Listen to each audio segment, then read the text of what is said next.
As-tu déjà ressenti que la douleur t'étouffe, que la vie t'a frappé si fort que tu peux à peine respirer? Peut-être fut-ce la perte d'un être cher, une trahison inattendue, un diagnostic qui a bouleversé ton monde, ou une solitude qui semble ne jamais finir. Nous avons tous, à un moment ou à un autre, traversé cette vallée obscure, où les larmes paraissent être notre seul langage. Et au milieu de ce silence lourd, surgit la question, où est Dieu dans tout cela? Aujourd'hui, je veux t'inviter à un voyage profond, à regarder ta douleur autrement, à découvrir que ce n'est pas la fin, mais le commencement de quelque chose de nouveau.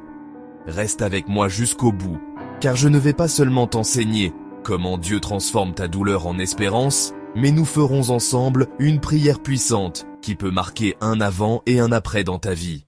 Imagine un instant une nuit froide à Jérusalem, les ruelles étroites à peine éclairées par des torches, le murmure de la foule qui se presse pour écouter un homme parlant avec autorité et tendresse. Cet homme, c'est Jésus, et parmi la foule se trouvent des visages fatigués, malades, blessés par la vie. Parmi eux, une femme qui pleure depuis des années la perte de son fils, un pécheur qui craint de ne rien rapporter chez lui, un jeune homme accablé par la culpabilité de ses erreurs. Jésus les regarde, et dans ses yeux, il n'y a aucun jugement, seulement de la compassion. Dans Jean 11, nous trouvons une histoire qui révèle le cœur de Dieu face à la douleur. La mort de Lazare. Marthe et Marie, sœurs de Lazare, envoient un message urgent. « Seigneur, ton ami est malade. » JN 11-3. Mais Jésus ne vient pas immédiatement. Lorsqu'il arrive enfin à Béthanie, Lazare est déjà dans le tombeau depuis 4 jours. L'air est imprégné de tristesse. Les sanglots emplissent l'atmosphère. Marthe court vers lui et dit « Seigneur, si tu avais été ici, mon frère ne serait pas mort. » JN 11-21. Jésus la regarde et prononce l'une des déclarations les plus puissantes de toute l'Écriture. « Je suis la résurrection et la vie. Celui qui croit en moi, même s'il meurt, vivra. » JN 11-25. Puis, en voyant Marie pleurer ainsi que ceux qui l'accompagnaient, Jésus lui-même pleure. Le Fils de Dieu, le Créateur de l'univers, est ému jusqu'aux larmes. Et alors, devant le tombeau, il ordonne « Lazare, sors !» Jean 11-43. Et le mort sort, enveloppé de bandelettes, vivant à nouveau. Ce passage n'est pas seulement un miracle du passé, c'est un portrait de ce que Dieu veut faire aujourd'hui dans ta vie. Car tout comme Lazare était dans un tombeau, toi et moi avons été dans des tombeaux émotionnels, spirituels, voire physiques, où tout semblait perdu.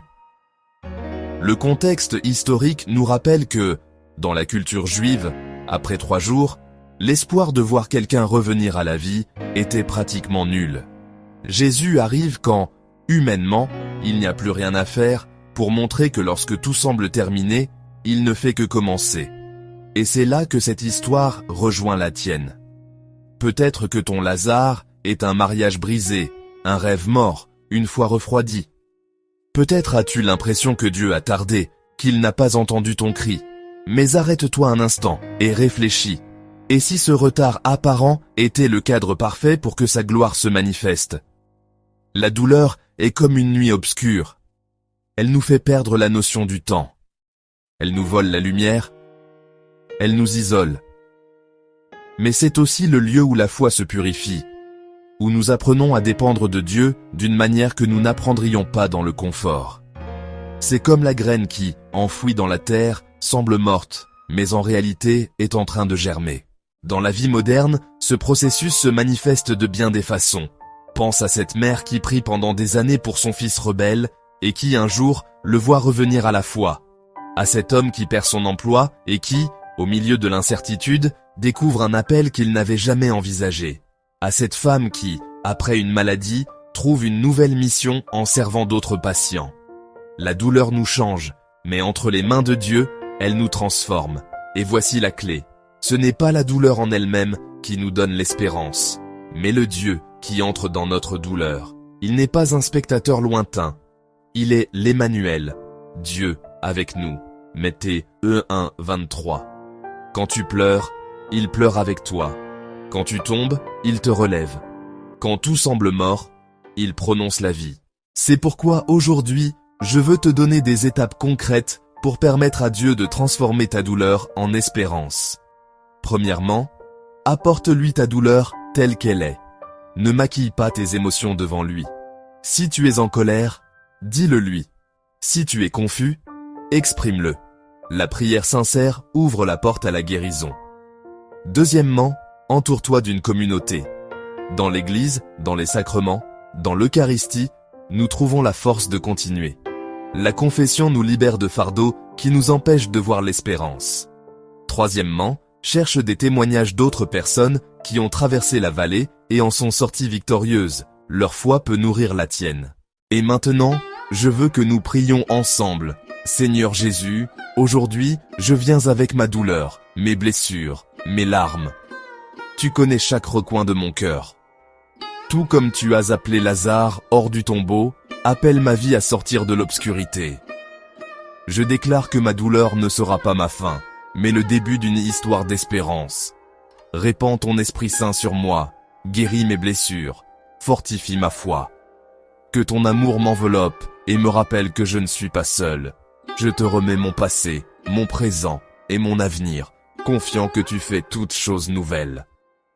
Amen. Si ce message a touché ton cœur, rejoins notre Légion de foi en t'abonnant. Nous sommes une communauté de croyants qui, comme une légion transformée par le Christ, marchons ensemble dans la bataille de la foi. Partage dans les commentaires comment Dieu agit dans ta vie et écris Amen si tu crois qu'il peut transformer ta douleur en espérance. Mets un j'aime si tu veux faire partie de cette communauté de foi inébranlable et active la cloche pour ne manquer aucune réflexion biblique quotidienne.